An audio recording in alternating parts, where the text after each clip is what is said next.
This episode of Playing on a Budget is brought to you by CoolStuffInc.com, the #1 source of games and gaming accessories, and by GatheringMagic.com, the #1 source of Magic the Gathering news and articles. Hi there, it's Kevin with GatheringMagic.com here with another episode of Playing on a Budget. This week I'm going to pilot the black-green version of the Dredge deck that I've been playing on my channel, as well as I did for a Rogue Deck Builder episode on Gathering Magic. You can definitely go check those videos out and see the full Jund version. That means we're actually utilizing red. But since we're making a budget version for Playing on a Budget, we are going to cut the red, and that actually cuts a ton of money from the Shocklands and the Scrylands alone. And this one here, we'll just bring it up on Cool Stuff Inc.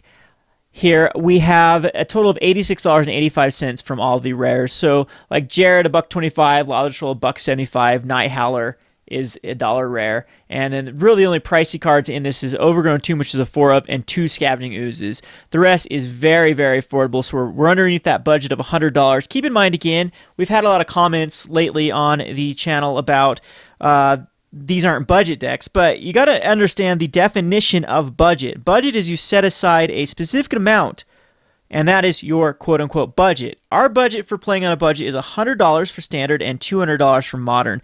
And that is very budget-oriented. Like, when I go to competitive tournaments, my Standard decks usually run between, I would say, $300 and $500 a piece. And my Modern decks usually run very, very pricey. Like, my version of Soul Sisters is my go-to deck. It's usually around $400, I would say. But if you're looking into like Birthing Pod decks or into Splinter Twin decks or even UWR control decks, you are looking into the thousands of dollars, usually around the $1,200 to $1,500 range. So for $200 budget for Modern, that is extremely budget, and $100 for Standard is very cheap compared to, you know, the $400, $500 decks. So anywho, this one does fall within our budget of $100. We'll bring up the deck and talk about the deck tech here now. So just going to run 2 Golgari Guildgates and the 4 Overgrown Tombs for the mana fixing. Unfortunately, we do not have the Scryland yet for the black and green. That won't come until Journey into Nyx. I am running a lot of these Blood Rush cards, running the Wasteland Vipers and Slaughterhorns. Wasteland Vipers are actually more of a let's stall the game until we can actually get the pieces we need. And plus I like the Blood Rush because they're a way to actually get cards from your hand into the graveyard.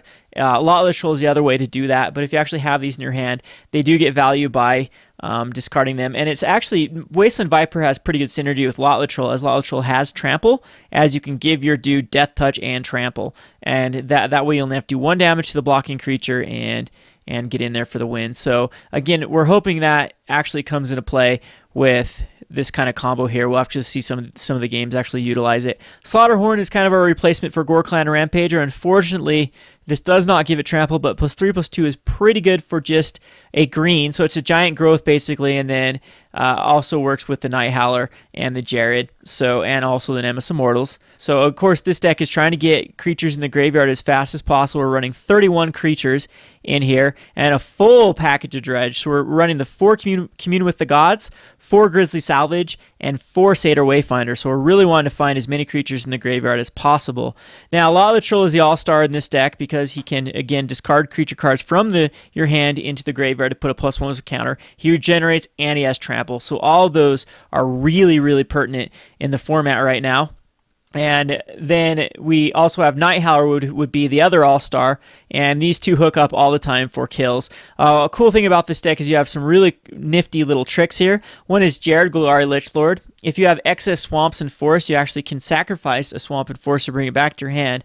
And if you have a lot of the troll on board, you can actually pitch Jarad back to the graveyard to give another +1/+1 counter. So a lot of times they'll be sitting at, I'm thinking I can do like 18 damage, but I have 2 sets of swamps and forests. You can actually sacrifice them to get that last 2 damage to do the perfect 20. Happens all the time in my Jund Dredge list. I use this little nifty little trick here. Speaking of other creature cards, we have Shadowborn Demon as our removal, 3 of them. And it is going to be a little bit hard to get up to the 5 mana, but a lot of times we just end up pitching these guys anyway, and just pitching them to Lotleth Troll for a +1/+1 counter. But late game, the evasion, the 5/6, and you don't really ever have to sacrifice anything because you usually have 6 creatures in the graveyard by the time you cast it. Nemesis of Mortals is also an amazing card as it costs 1 less for each creature card in your graveyard.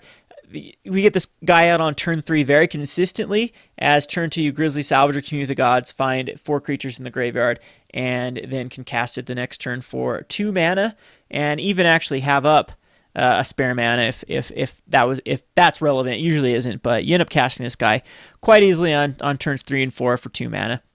And then monstrosity it for 5 for its 5, so +5/+5 for 9, and that ends up being 2 mana all the time as well. So Nemesis of Mortals is a very aggressive card in this deck. All right, so on to the sideboard. I'm going to use, since Abrupt Decays do not fall within our budget, I'm going to use Bile Blights to replace them. And then we have a 1 of Putrefy kind of as a answer to both artifacts and creatures. So any creature that we need to deal with, like I would say like Plukranos would be a card that I'd want to kill. Desecration Demon, Pack Rat, Putrefy can come in. Bile Blights are mainly in here for the early game because we do struggle against some early aggro, so Bile Blights can just be blowouts against any deck that wants to utilize like Ash Zealots or Burning Tremissaries, and a lot of times they have 2 of them out. You can 2-for-1 them, and of course Pack Rat this is great against. And Mono Blue, I haven't seen Mono Blue for quite a while, but Bile Blight is great against Mono Blue. We have Golgari Charm as well to destroy enchantments, regenerate creatures if we need to, or give all creatures -1/-1. Again, it's a great card versus Master of Waves. This is also a decent card versus the white weenie decks that are showing up every now and again. And the destroy enchantment is very relevant against the detention spheres. It's also good against Chain the Rocks. And the regenerate's great versus Supreme Verdict because sometimes you just want to go like an aggressive route. And against control, I'd bring in Reaper of the Wilds and Dreg Mangler to be a little more aggressive and maybe take out like Slaughterhorns and the Wasteland Vipers. And that way you can have a hexproof guy that can stay out, that can dodge removal. And then you have a Dreg Mangler that has haste and scavenge that is very relevant against the control matchup. We also have Needles in here for Pack Rat, Underworld Connections, and any sort of Planeswalker. So very versatile deck. We'll sleeve this bad boy up and play some games. This has been Kevin with GatheringMagic.com. Thanks for watching.